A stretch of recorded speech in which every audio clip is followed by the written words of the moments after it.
Okay, thanks everyone for coming tonight. I am really excited to be able to introduce tonight's lecture.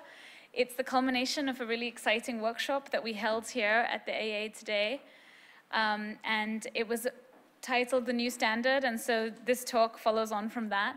And if you've had a chance to walk around the AA before this, you'll see all these strange marks of tape and chalk and different things that were meant to mark the student standards in this building and also over at the Bartlett.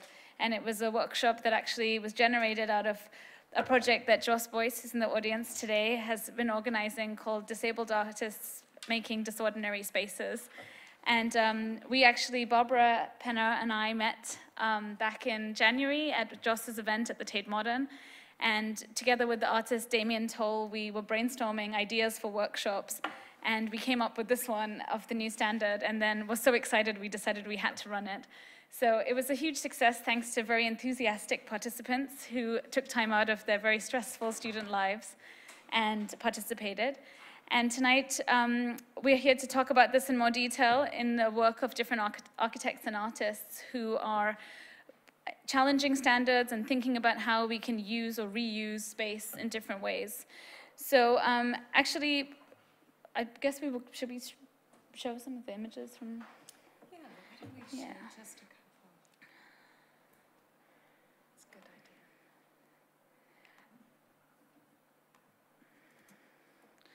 So I guess we thought we'd show you some of the, oh God.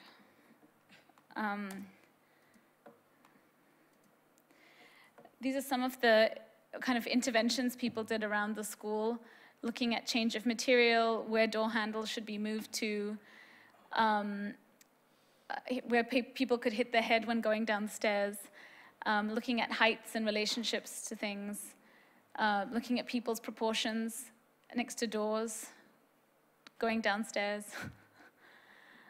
So there was a whole variety of ways that the students chose to capture how they use and misuse the space, and all of the ways we challenge health and safety every day in architecture schools. So we just wanted to give you a sense of the workshop earlier today, but I wanted to actually quickly hand over to Joss to just quickly talk about her project that's actually inspired us to do this.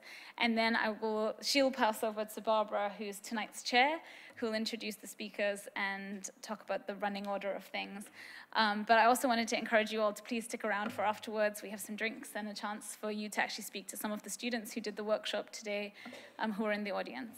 So Joss, if I could hand over to you.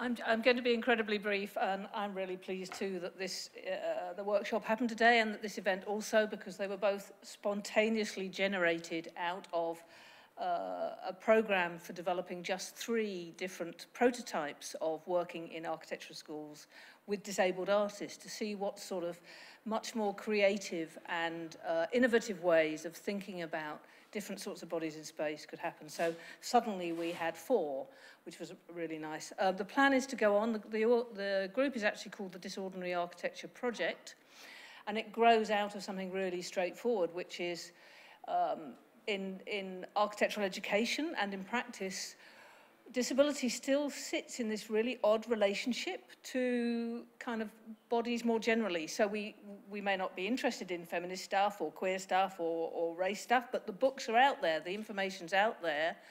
There is absolutely nothing or almost nothing around disability except these incredibly dull technical manuals. Doesn't mean they're not important, it just means that disability becomes this incredibly politically correct kind of afterthought, this kind of retrofitting on buildings is not part of the way we might think about disability and ability at the range of bodies and the way we use our bodies in space. So we have a longer term aim to see how we can deal with that differently.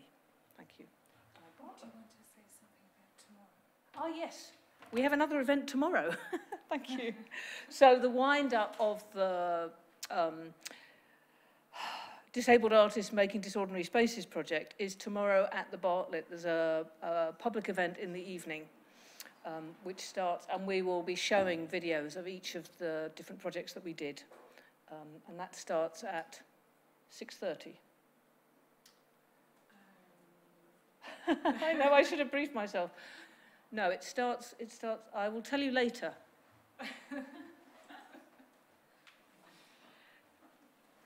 Thank you. So I think you're getting the sense that this is quite a complex series of events, actually, but the main theme is this idea that somehow we continue to define disability in architecture in a very narrow way. And we still tend to see it as a constraint. We still tend to talk about it as a compliance issue. And we still tend to treat disability itself in the built environment as a limitation that somehow needs to be overcome or compensated for through architecture. And so the thread that really connects all of these different events is how do we begin to shift the perspective a bit, and how do we begin to encourage a more creative, empathetic, and interesting conversation around these issues, and around issues of bodies in spaces more generally. And so tonight we are hoping that we will begin this conversation. I realize it's a long-term thing. It was actually begun earlier today with a group of 15 students from the AA, the Bartlett, and actually from some other London institutions as well. And we had a great time. Quite apart from anything else, it was a lot of fun. And in terms of breaking down barriers, for me personally, it was wonderful to see some traffic between the Bartlett and the AA. I don't think that has happened many times in my 21 years of teaching. So that itself was a great accomplishment, and we'd like to see more of that in the future.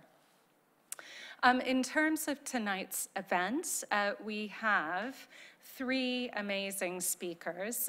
Damian Toal, who is the artist who helped us conceive of the workshop, unfortunately is unwell and has had to go home. But we still have three of our speakers.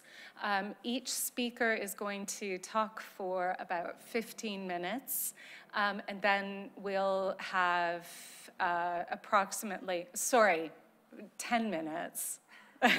Sorry, I saw Aaron's face. No, 10 minutes, sorry, Aaron.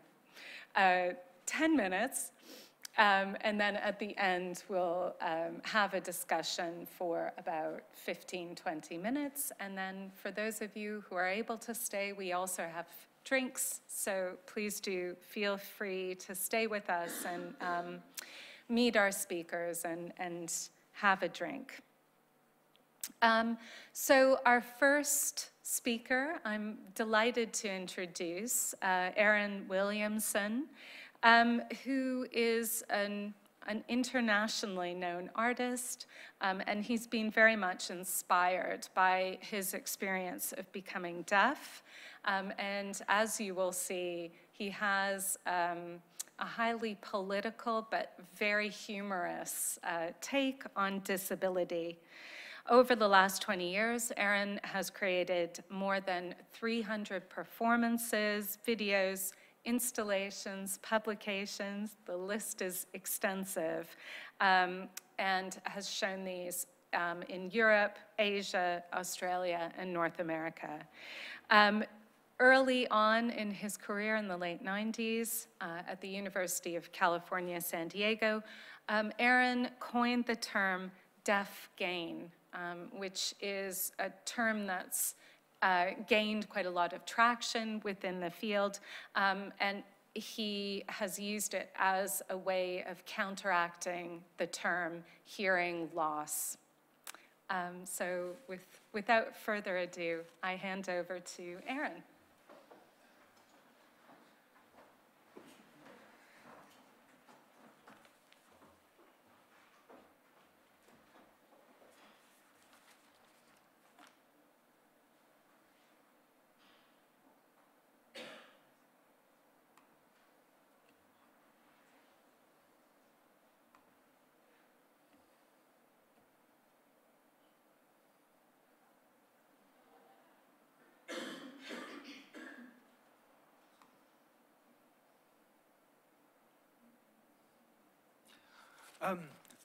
Thank you for that introduction, Barbara.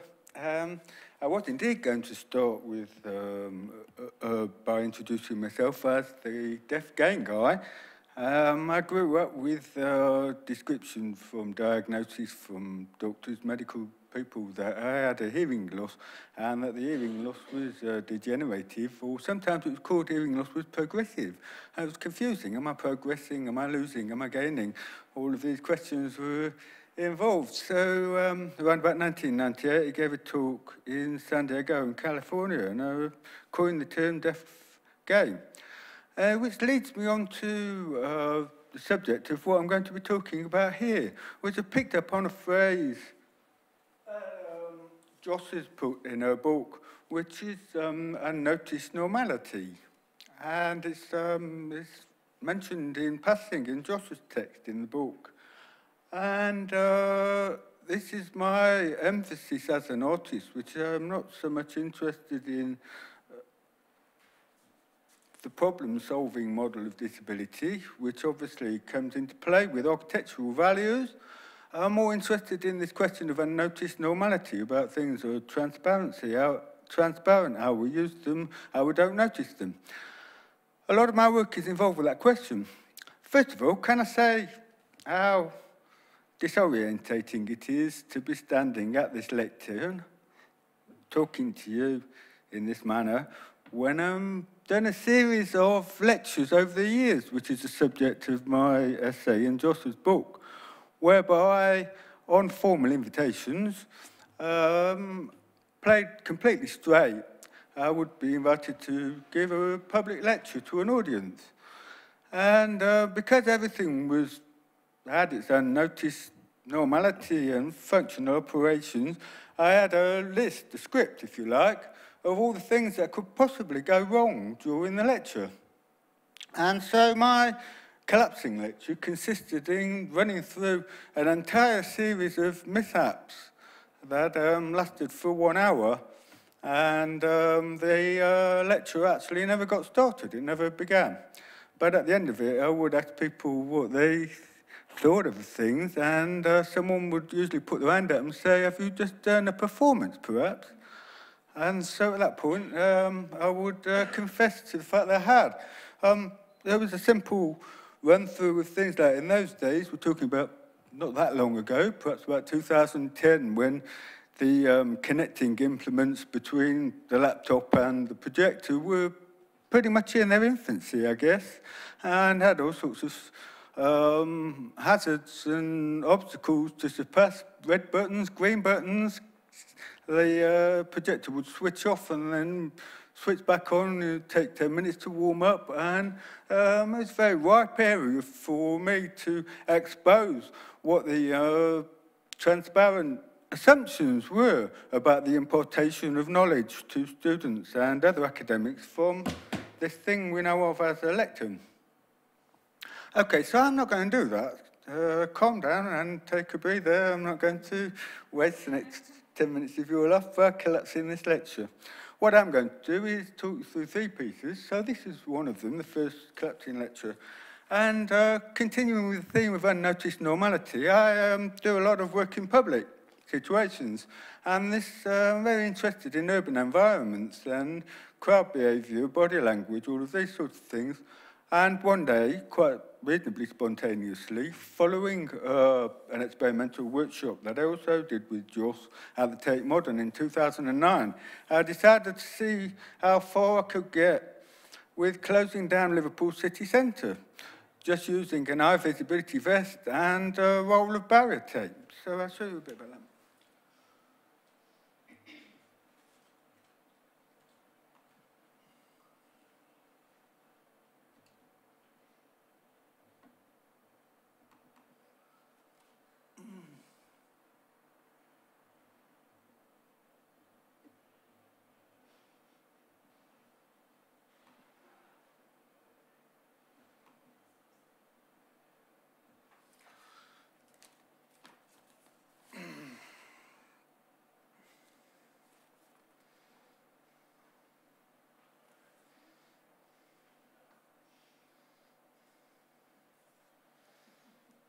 This film is entirely silent, by the way.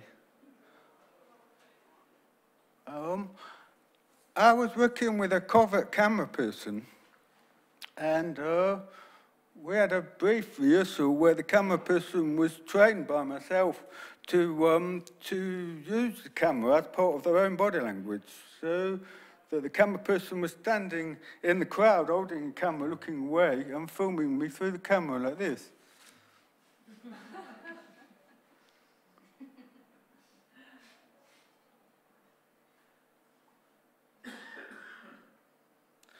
As you can see, all I have is the words health and safety crayoned on the back of my visibility vest. And a lot of people started asking me directions to places of which I have no knowledge at all. But in the spirit of the performance, I decided to pretend I knew. Well, I couldn't hear them for one thing, so they would say, where is blah, blah, blah, and I say, well, of course, you go down there and you turn left. If you keep going straight down to the traffic lights, it's past the island. And so send people all in the wrong way for a day.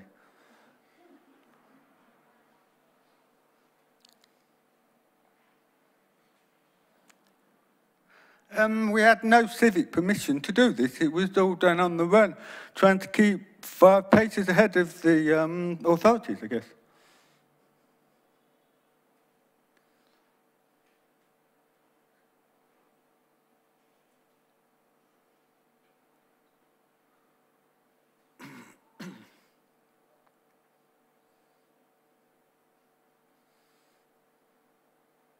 Maybe it's this way, or maybe it's that way. Or maybe it's that way.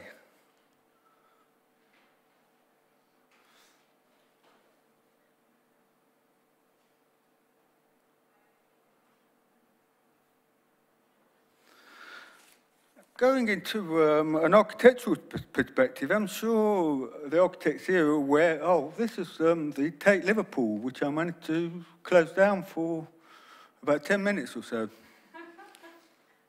And this guy's trying to test the door.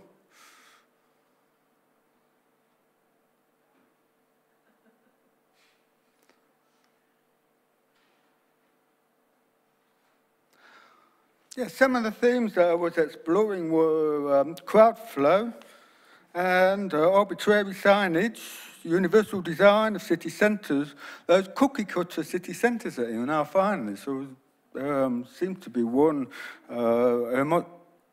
homogeneous space that you go from one city to the next. The performance of authority as well. How far you can get away with people's credulity and credibility. And experimenting in anthropological behaviour, the obedience of the crowd. Earlier, one woman refused to acknowledge my barrier tape and just stepped straight over it. So I wasn't necessarily insisting that this was a point of stoppage. I was interested in people trying to defy it as well. Think about it as being a sculptural work with how you might deplete a surface to find out what's inside of it.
Yeah, the third piece that I quickly want to talk about was I've become very interested in the sort of billboarding and advertising that you find around new buildings, and particularly architects' projections of what this marvellous future is coming up once the building's been erected. And they have a vision of the kind of people they'd like to live in these places.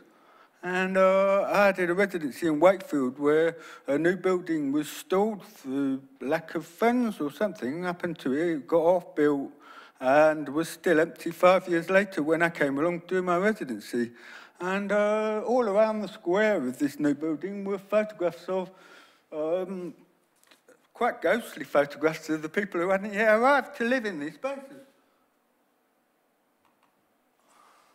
To live and work in these spaces. And so I became quite interested in the idea of setting up a modelling agency, featuring the kind of people who might appear in these architectural billboards. And so with a group of fellow artists, we set up something called the Average Joe Modelling Agency. And that's Average Joe, female, J-O, and stroke E for male. So Average Joe Modelling Agency, and I advertised for people who wanted to pose in this modelling agency with a view to possibly offering ourselves forward as people to occupy architectural billboards. So the kind of imagery we produced were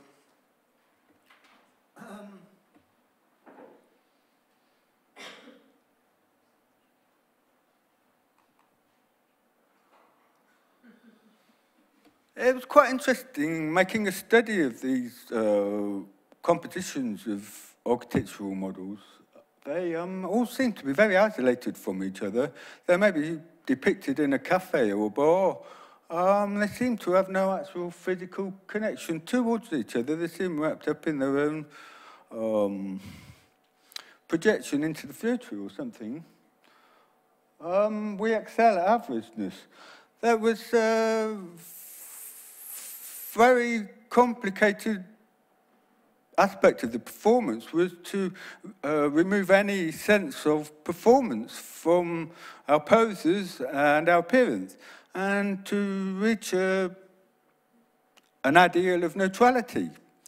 And we spent, this might look quite effortless, but we spent an awful lot of time, with the camera, setting up these poses to look as average as possible. We discovered a lot of things about physical weight, construction, setting.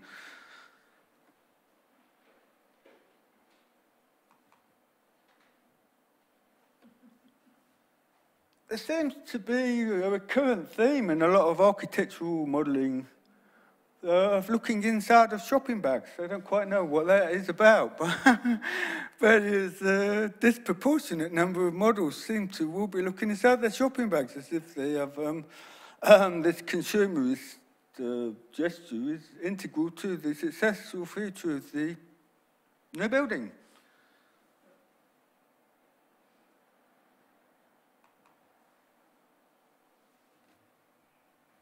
Also, the demonstration of technology.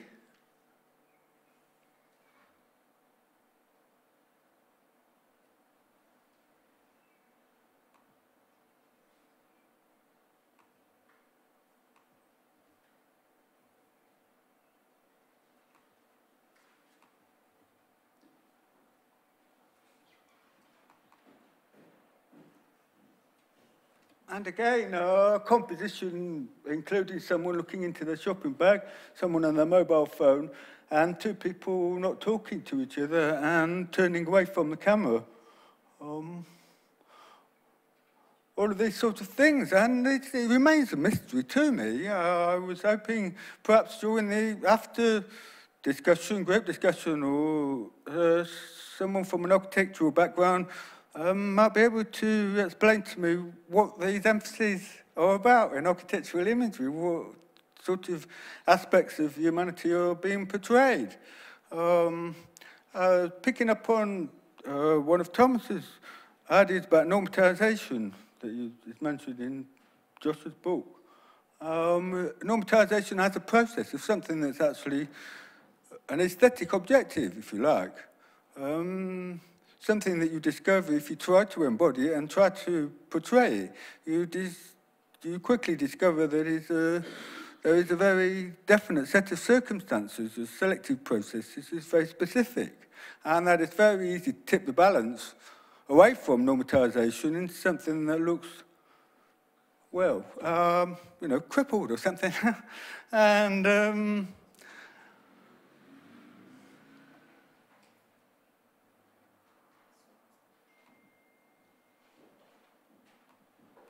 okay, I think that's my 10 minutes, if that's all right, Josh. Yeah.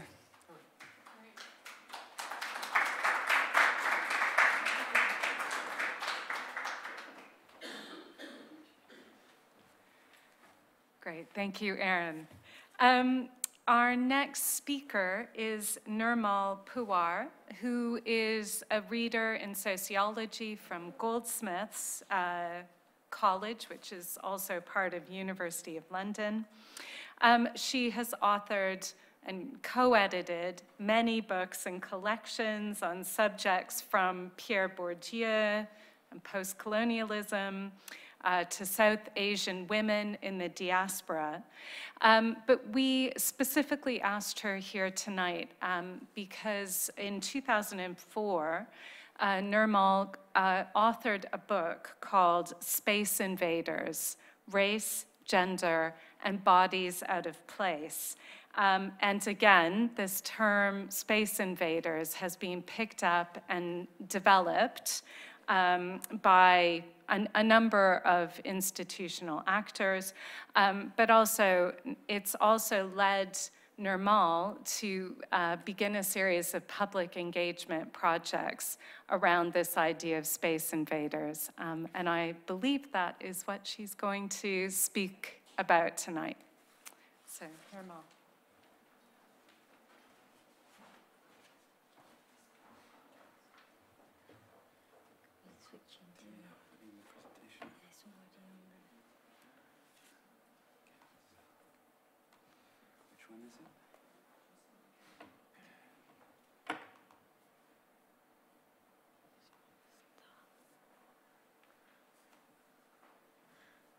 It's interesting to think about spaces and bodies. These days, the laptop's there, but there's nowhere for you to put your hard copy paper. There's certain assumptions about how and the kind of... so can we go to the beginning? You can press here. No, it's right, that's at the end. Oh. Okay, I'm going to touch on, as Barbara says, some of the projects I've worked on in relation to space over the last 20 years or so. And in my earlier work, I developed the notion of space invaders by looking at the encounters of those bodies who enter places which have not historically or conceptually been reserved for them. And I argue that even though a lot of spaces are theoretically open, however, specific types of bodies are the ones who are the ideal occupants of those positions. And those who are not the ideal occupants, I rhetorically call, using a phrase from Doreen Massey, space invaders. Now, just to give you a quick summary idea of this notion of space invaders, I'm going to offer you an example going back to 1919, when the first woman entered Parliament, and Winston Churchill was asked what he thought about this, and this is what he said.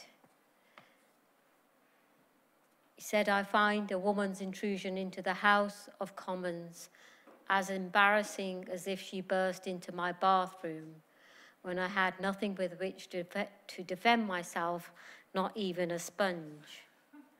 So you can feel this sense of disorientation. 650 men, one woman. He felt rather, I mean, there's a play of humor in there as well as seriousness. But he felt exposed when the stranger had entered a public space which has, over time at that moment, become a very private space, a private working space for a specific type of masculinity. And this is realized, and you know this if you go for, I'm sure, your tours of Parliament, is very much the masculinities are built into the built environment. In the most obvious sense, there's still a rifle range, and members on toilets used to basically refer to, and still does actually, to male members. And there are very few female toilets. There is change, of course, a lot of change since 1919, and there is a modernizing committee which seeks to make changes to the built environment. But if you speak to anyone on the modernizing committee, they say change is extremely, extremely slow. So I basically conducted over 100 interviews and looked at the processes that space invaders endure when they enter spaces they're not expected to be in. And I'm not going to spend my time, 10 minutes on that. What I'm going to do is to discuss 2 creative projects which I have over time realized involve space invading. They involve myself activating a process of space invading. And so I'm still involved in thinking about insiders on the outside, but I'm not only thinking about it, actually I'm practicing it through my methods and looking at this tenuous location of outsiders on the inside. So I don't actually use a language of straightforward marginality, because I'm much more interested in that complex space of outsiders on the inside. Now, this is a slide that actually many of you may recognize. It basically is 10 lectures of space theory on one slide. And this is something that it's a perspective that bears on everything I do, to see that space is of course produced, but it's contested, it's sedimented, it's multidimensional and mobile. And given the time we have, I'm not going to ponder on either of those, but it's the way, it's part of the projects I work on. So this project, Noise of the Past, really has been a project to think about remembrance and who's included in remembrance, which bodies are remembered, which bodies are not remembered, how do we conduct remembrance. And we've tried to open up and reroute the space of remembrance to reawaken what we could call resident narratives. And we instituted a methodology called call and response, which comes out of folklore traditions. It's a dialogic methodology where there's a call, you respond, and there's another call, you respond, and a texture of communication evolves. I'll explain that a little further. You'll realize what it is practically when I talk about the project.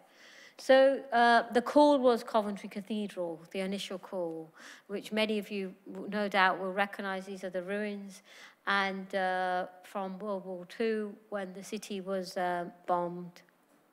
And a new cathedral was built controversially by Basil Spence. And it has some well-known artwork in there. And it was opened with a war requiem written by Benjamin Britten. Now, when this was opened at the same time in the 60s, the city was a booming city, Coventry, and a lot of people from the colonies, post-colonial bodies were already taking up occupation in the city. They were part of the workforce, especially in the motor industry, but engineering, electrics, bicycles, they were all there. So what we did is to try and bring in many of those people who actually were also part of World War II, but their narratives and lives or materials that they'd carried with them were not part of the story of remembrance that came with Coventry Cathedral. There's a disjuncture there. And we worked with that to think through how we can bring this poetry, and we instituted it by having a dialogue between a grandfather who had taught in World War II in the Indian British Army, fought in the Middle East, Burma, you know, gone to Europe, and then moved to Coventry. It's a classic kind of post-colonial story, to come and work in the manufacturing industry. And his grandson asks him over 50 years later about his time in World War II and the absence of his body in remembrance. And this exchange happens in poetry, then music is put to poetry by Nitin Sawhney, and then a film is produced. So in the end, we had two pieces. One was a small film, 20-minute film called Unraveling, and then also a live music performance called Post-Colonial Requiem, whereby one of my colleagues from Goldsmiths, Francis Silkstone, also took the poetic exchange between the grandfather and the grandson and created a piece responding to Britain's Requiem. And these were launched. We rethought the whole topography of the cathedral. What is a cathedral? How do bodies sit? How does passivity work in a cathedral? And attempted to reroute that in many ways through a public launch of these projects. And the soundscape was reconsidered, so we didn't want to go with the straightforward audience spectacle, but the musicians walked from behind the ruins into the cathedral. And so that was one project, which is basically space invading, how we think remembrance, how we produce remembrance. And now my second, and it basically expands our learning spaces. So students came to it, the public came to it, and it takes the academy outside of the strictures of the university. Now the second more long-term project has been to work with a corridor at Goldsmiths.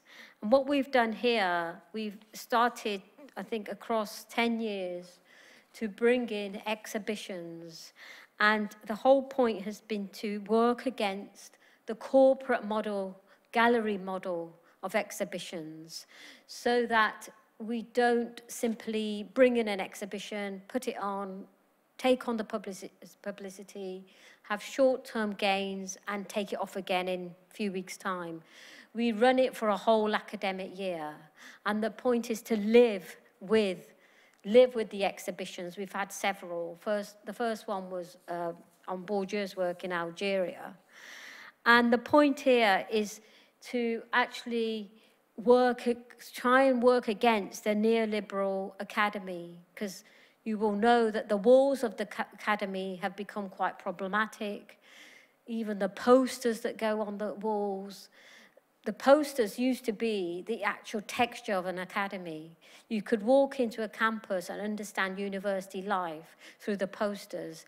Now, posters are also branded. They go through a communication machine, a communication department. If it doesn't adhere to that, they're taken down.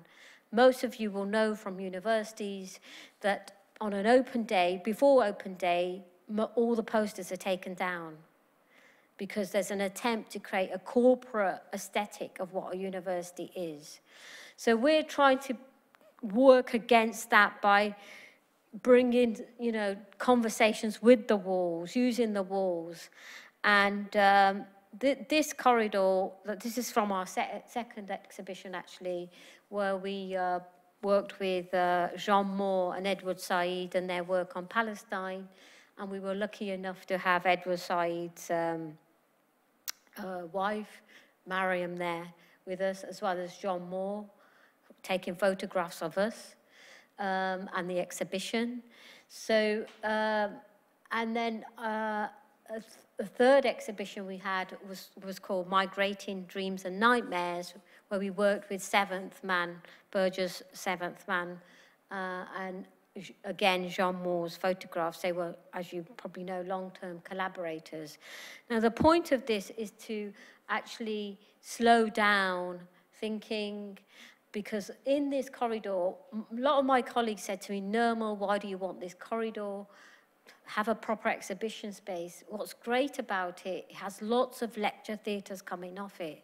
So there's lots of accidental encounters of learning.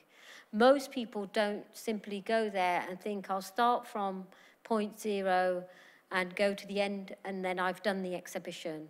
They are actually standing around in the corridor through the academic cycle every week. And it's that, I think that's what's the most interesting thing, how students then respond to what's on the walls, the words and the walls themselves. And our latest exhibition is a more local exhibition linked to a fire that occurred in New Cross, and no one's been brought to justice.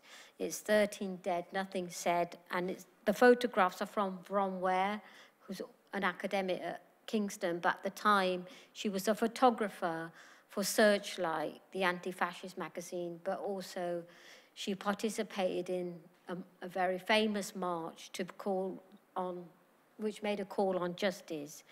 And this exhibition is on right now, and we've actually used wallpaper, but also media coverage of the exhibition. Sits alongside the pamphlets and the photographs of the march that occurred. And here are my colleagues, including Les Back, who's been central to the exhibition, putting it together. And we're continuously collecting feedback on this. So this is a way of using the walls of the academy to not only create perfect exhibitions, but the central point is to have conversation and dialogue. And sorry, I'll go back to that. And another way I've been thinking about space invading, it has been through invitation to the campaign you probably know called Roads Must Fall, which is part of the global move to decolonize universities. And there's been lots of debates around, statues. Should we be bringing them down? Should we be renaming halls? And my position has been that there's too many to rename. There's too many statues and building to be brought down. If we're thinking about what's come out of empire, and what we need to do is have a performative contestation with these statues and buildings and names. So one way to do this is, for instance, with the Rhodes statue, with the Rhodes statue is to, I'm not an Apple user, so I'm not going to be able to go back to it, but in the example I was focusing on, to bring in a work of art, a sculptural work of art,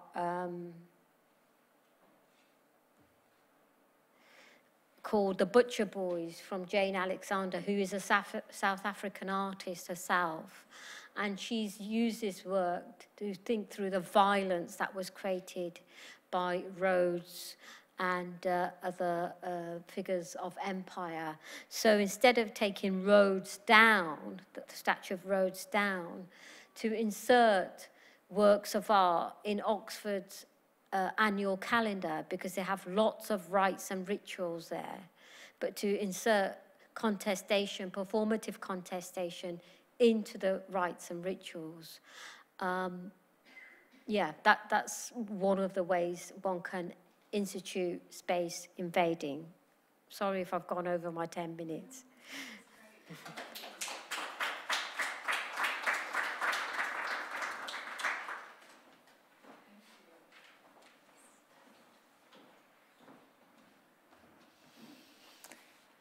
Right, and finally, our last speaker is Thomas Carpentier, whose work I'm actually familiar with, and I believe it's reproduced in Joss Boyce's new reader. Yes, is it on the cover? Yes. It is. Do you have a copy? I can wave it around. But at any rate, there. We look a bit embarrassed about this, I didn't realise quite so often. So Joss Boyce has just produced this wonderful reader, disability space, architecture. Thomas's work is featured on the cover, and I believe he's going to talk a little bit more about his work tonight. Thomas trained as an architect in Paris, and now he is a practicing architect here in London. His work, as you will see, is interested in identifying unconscious preconceptions and challenging them to try to explore or draw out new potentials. His work investigates social aspects of objects and spaces, the rituals that get attached to them, and their impact on our experience of space, behavior, and body. So welcome, Thomas.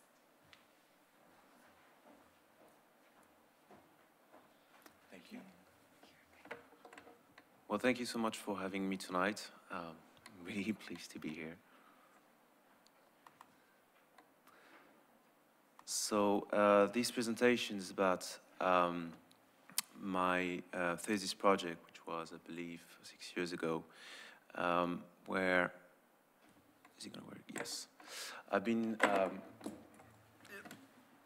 sorry about that. I've been quite interested in questioning the notion of standard in architecture, and more precisely, all of the preconception that we have before designing any building. So this idea of we're starting from a blank page is actually not true. There's a lot of knowledge that we apply without thinking too much about it. And the first, the main book I could think about when thinking about all of these standards was Architect's Data, written in, I believe, 1937 by Ernst Neufert, which tried to dimension and standardize everything in architecture, every furniture, every element of construction, as well as how to organize the spaces within a house or any building. And sometimes also really strange things, like I was surprised to see a duck, I believe it's a duck, dimension in this book. So in a way, just going back to, in a way, as architects, if we follow the book, strictly speaking, we ended up creating a universal house for a perfect family. However, the universal architecture shows its limits, and the perfect family doesn't exist.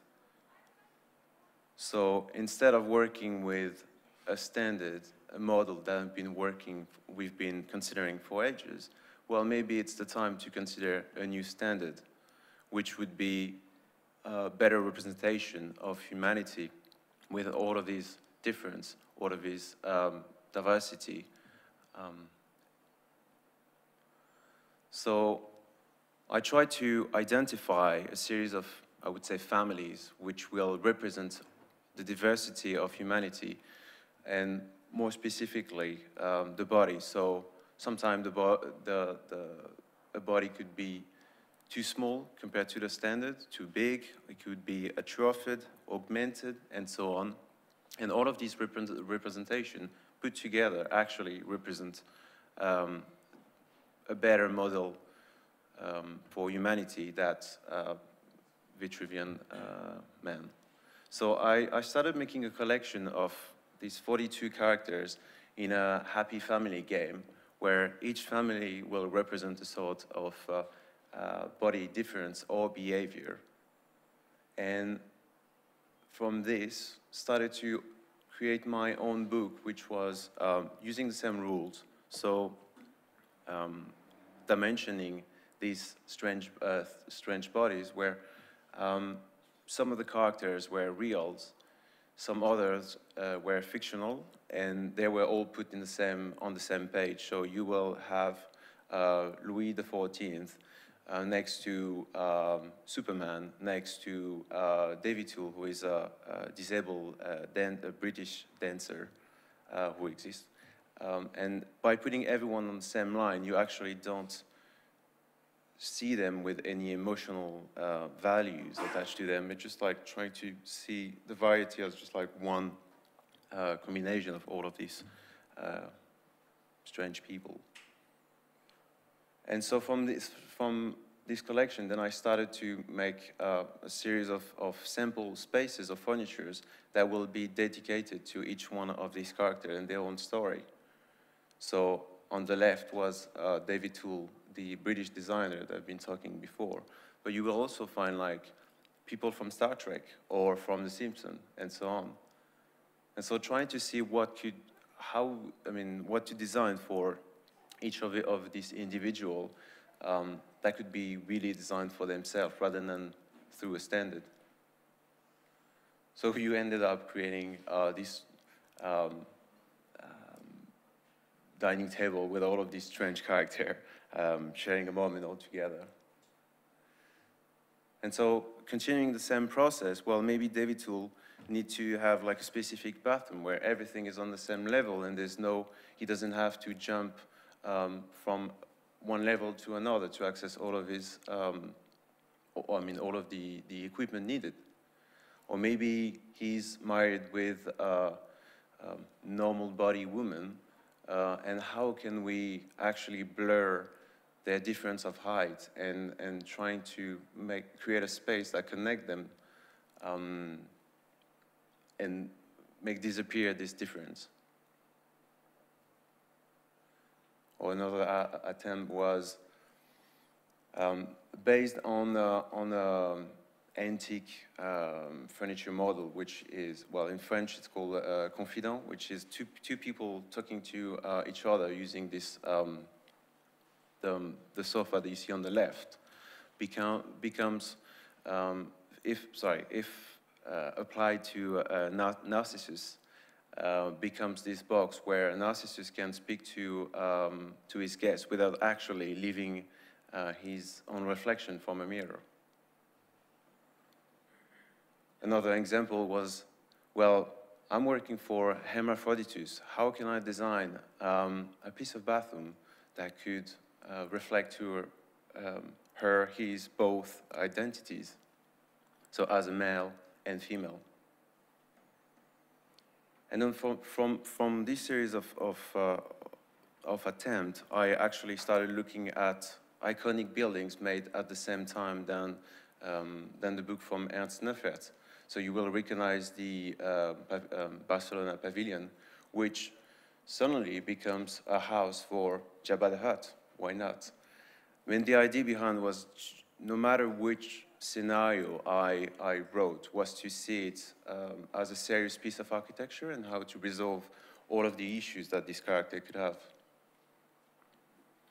Or if you recognize the house in the movie My Uncle from Jacques Tati, which was a good representation once again of this modern architecture. Well, here Borg Queen character from Star Trek becomes the main switch of the house.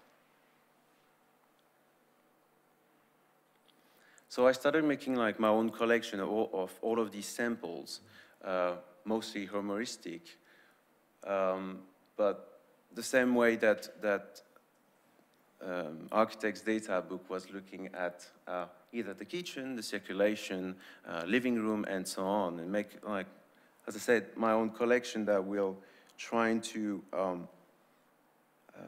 please all of these characters and create spaces for them. And the final part of this project was, well, now that I have a collection of spaces, what can I create from it? So I combine them into, I'm not sure how you call this in English, but in French we call it the caviar exquis, which is this classic game where you draw part of a character, then you fold the paper and pass it to the next one, and it will continue on. So by putting together all of these spaces, well, what piece of architecture can I create, and what actually this architecture tells us about?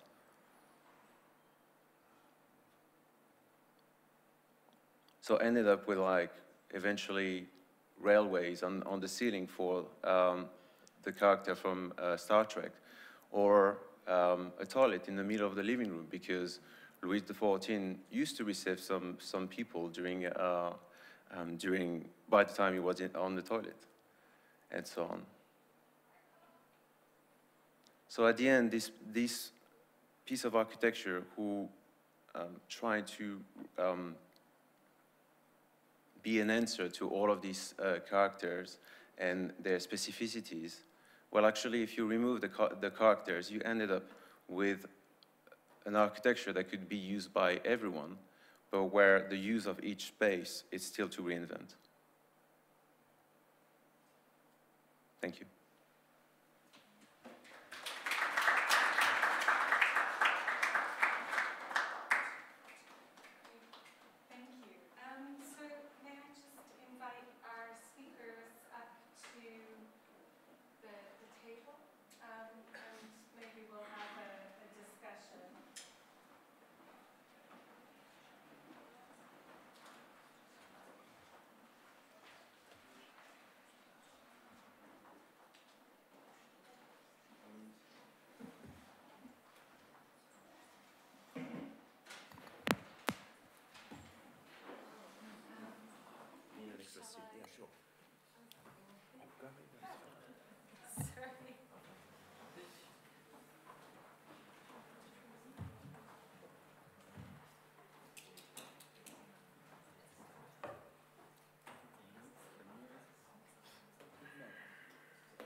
Okay.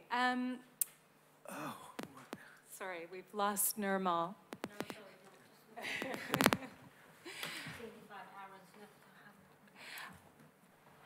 Okay, so we'll have a discussion for about 10-15 minutes, and then we'll retire to the drinks table.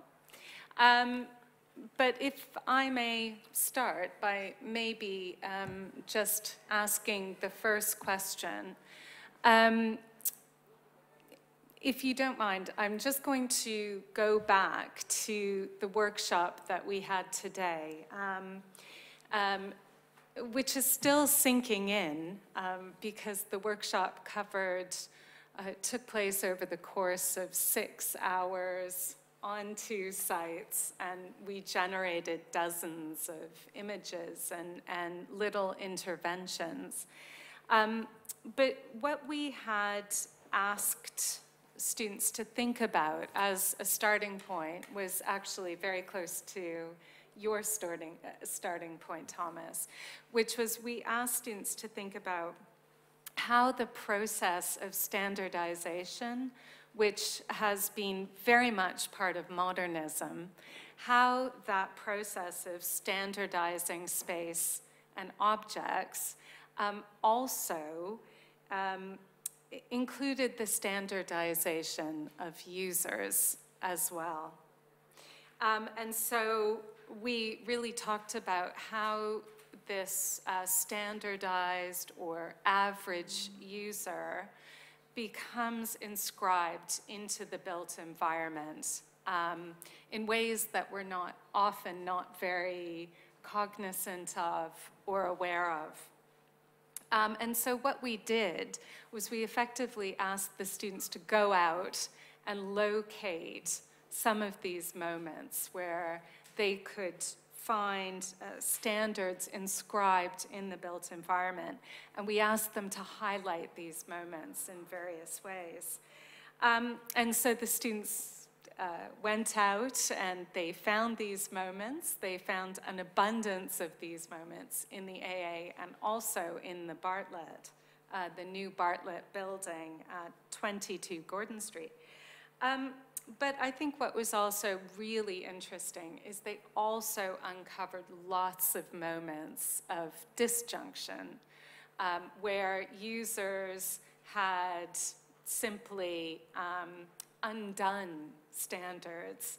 And so the workshop, in the end, it was about standardization, but it also was very much about a process of looking at how standardization is undone, and also how buildings are adapted, and how users kind of get by and make buildings work for them, often in the face of considerable challenges. So it was interesting where we ended up at the end of the day. So anyway, I just wanted to say and provide a little context for the workshop that we did over the course of the day. But I think what that has made me think about that process, and this is the question I really wanted to ask you three.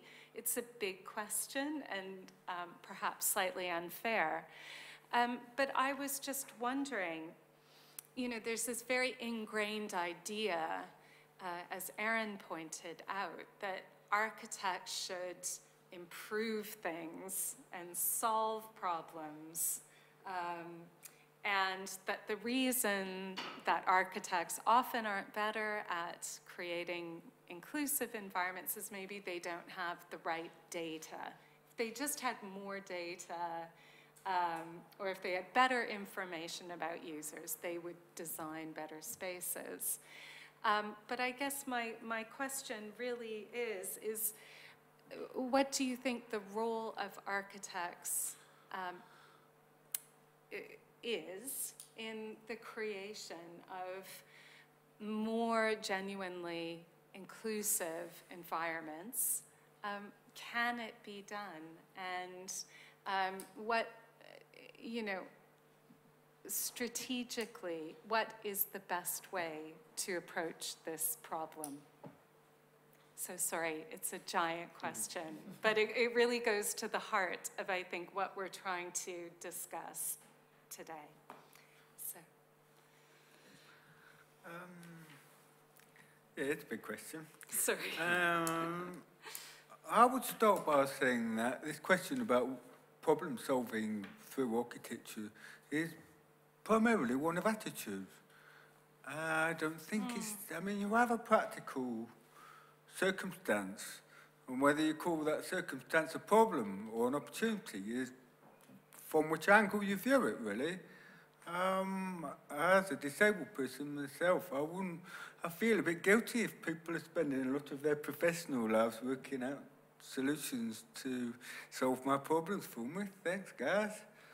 You know, so for me, it's one of attitude, and where I would hope that I could present an architect with an opportunity to enhance the portfolios and perspectives, inventiveness, or whatever you like. And I did see that in some of your work, some of the things I've seen, beginning to think about not problems, but opportunities or innovation, all of those sort of things. So can I just go on record with that and say that I think I don't see a dichotomy between practical problems and practical solutions, so much as just being an overarching attitude which sees a distinction between the two. Okay. I agree with you. Does it work? Yes. I agree with you. I think the industry, and more specifically the architects, look at the disability as a constraint rather than as an opportunity to be more creative and trying to improve the quality of their space in terms of access and so on.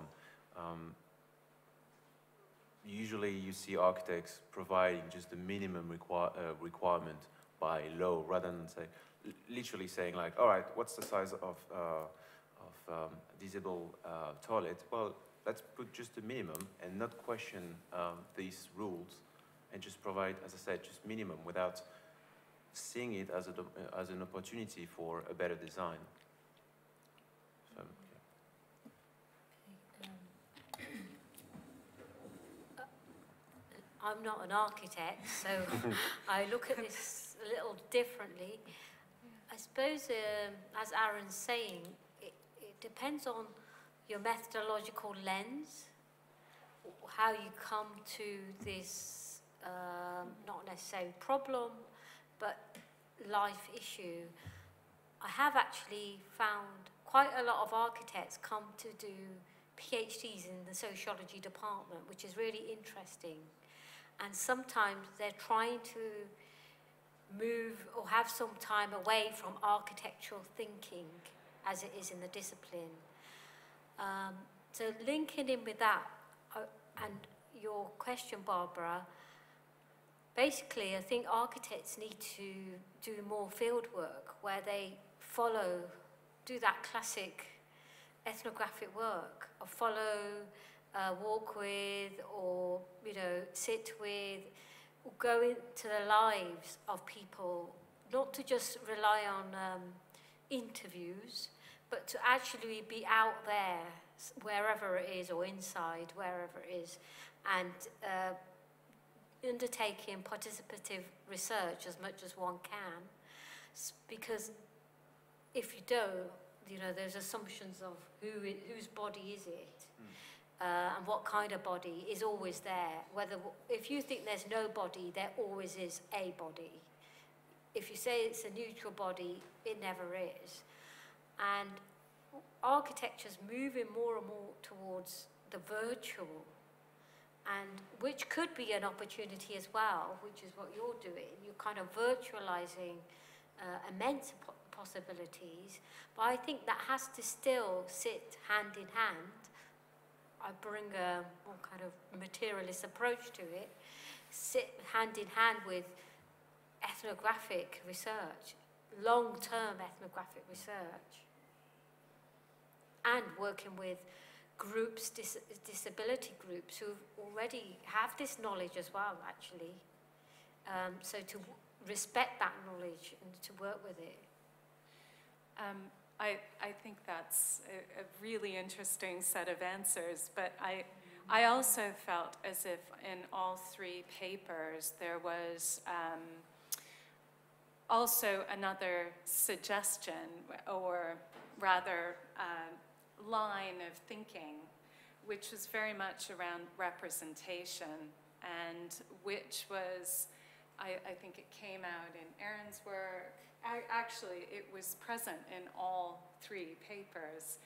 The idea that you actually, as architects or artists or sociologists who work with artists, you're image making, and it's very important to think carefully about the kinds of images of architecture and architectural users occupying space.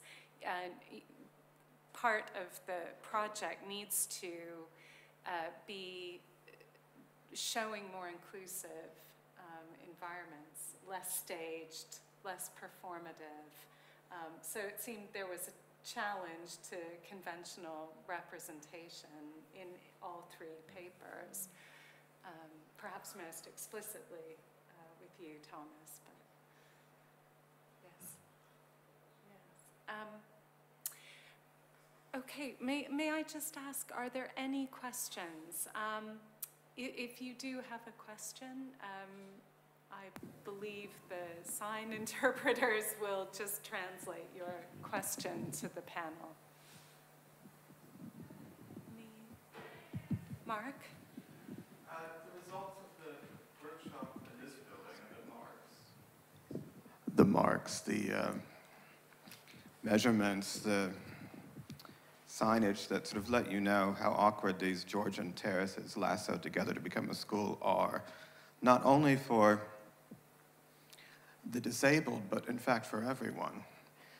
There's a strange question around the proportion of space, the proportion of the humanoid that those marks brought up all day. I mean, in a funny way, the building has moments of generosity, and I think particularly you found in the stairwells and subsidiary spaces, moments of intense,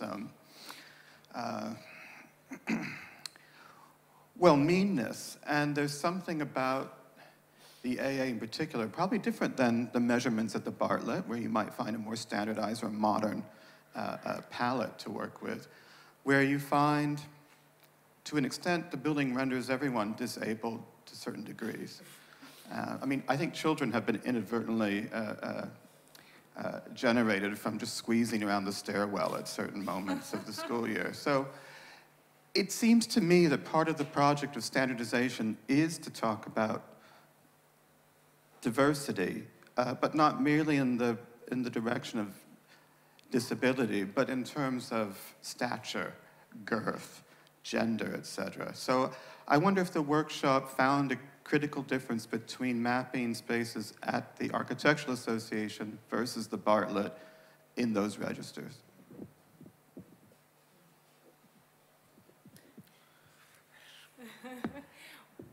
Well, I guess as one of the participants in the workshop, I should probably answer that, which is very,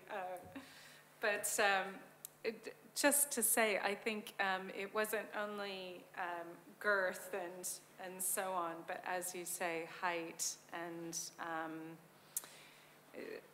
there were all sorts of features that students uncovered, particularly here at the AA, windows that were placed too high for anyone to ever conceivably look out of them, and all sorts of other things. And I think this is the, well, it is the absurdity of some of the designs, but this whole idea that Aaron pointed to as well of an ideal user or an average user who's a composite of all potential users of a space. It's an impossible idea. You know, in trying to sort of hit a mean in terms of all of the potential users of a space, you're actually excluding almost everybody, because there is no such thing as an ideal average. And what I really liked about Aaron's work was the way he explored how we take these oxymorons and we build spaces around them. And so I thought particularly Aaron's work plays with this oxymoronic quality of figures, like. There's a very famous diagram of normalcy, the bell curve of normalcy, which probably you know about, because it came up in an essay by Leonard J. Davies, who was trying to expose the fictivity, essential fictivity of normalcy. And this diagram, I'm not a person of diagrams at all, but it was drawn in the shape of a bell curve and was measuring people's capacities to, I'm not quite sure what the coefficients of this diagram were about, but essentially it was able to read the plain English outcome, which is that nobody actually fitted this peak on the bell curve, that there are no such thing as a normal person. I want to throw another thing into the mix here, if I can, trying to pick up what you're saying, and also with Barbara. And it always strikes me that architectural profession is like the models in some of the average Joe modelling agency that I was talking about. Architects seem really concerned about a life of creating, a life of ease and luxury, and not having to face obstacles which belong to people who've got problems with obstacles, and then people who afford this, who can perform this normalcy and buy these rich apartment flats of luxury and ease and comfort, like to go out, if I've got it wrong, like to go out into the woods paintballing or climbing up obstacle courses or going roughing it on holiday, or being the idea of discomfort can actually be a pleasurable, enjoyable thing. So I'm just throwing that into the mix. Trying to create ease and comfort might not be something that's actually desirable to, particularly as a performance artist. I throw myself off cliff faces all of the time just for the laugh of it, you know. It can be an interesting thing to explore as well. And I did pick up on that in some of your designs for architecture, which seem to throw as many obstacles in the path as well as solving them. And I thought that was great. And I thought it was very humorous and refreshing to think that somebody's talking about disability as not something which is the equivalent of an horizontal escalator, I guess, you know. Okay. It reminds me of a project that you may know. I'm afraid I've forgotten the name of the architects. I think the project is named We Decided Not to Die.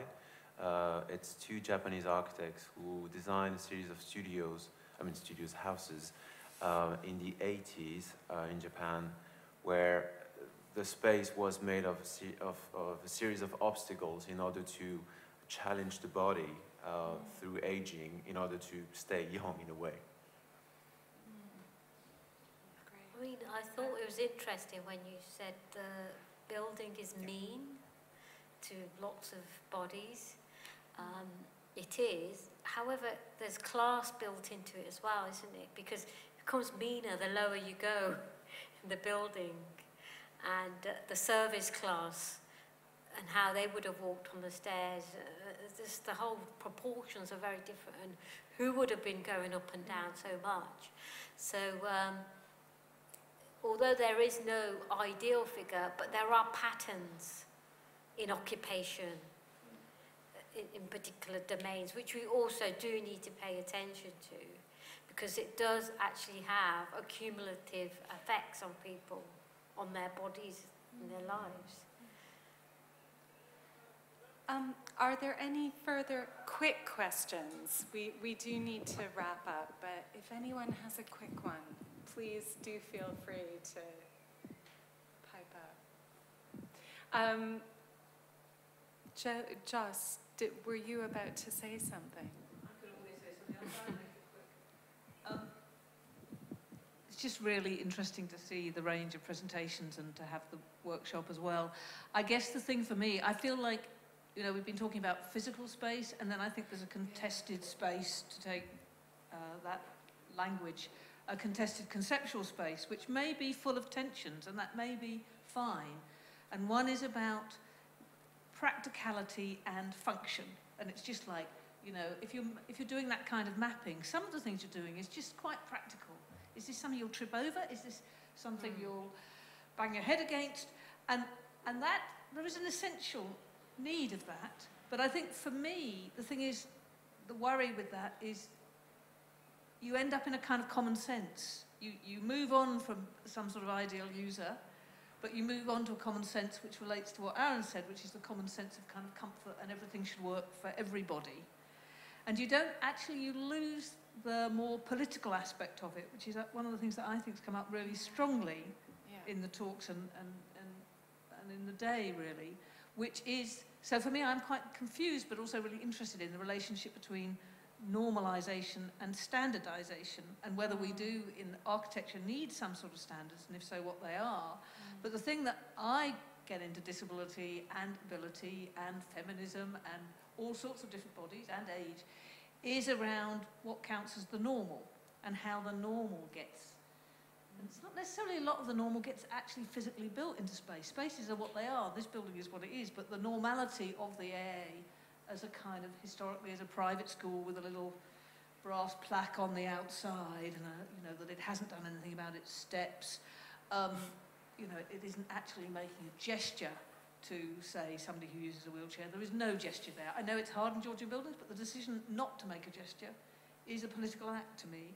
So it doesn't mean that those other things aren't really important, you know, because we are talking about not stopping somebody just literally not being able to see out of a window. But for me, I think where we can go on this is something really creative and innovative.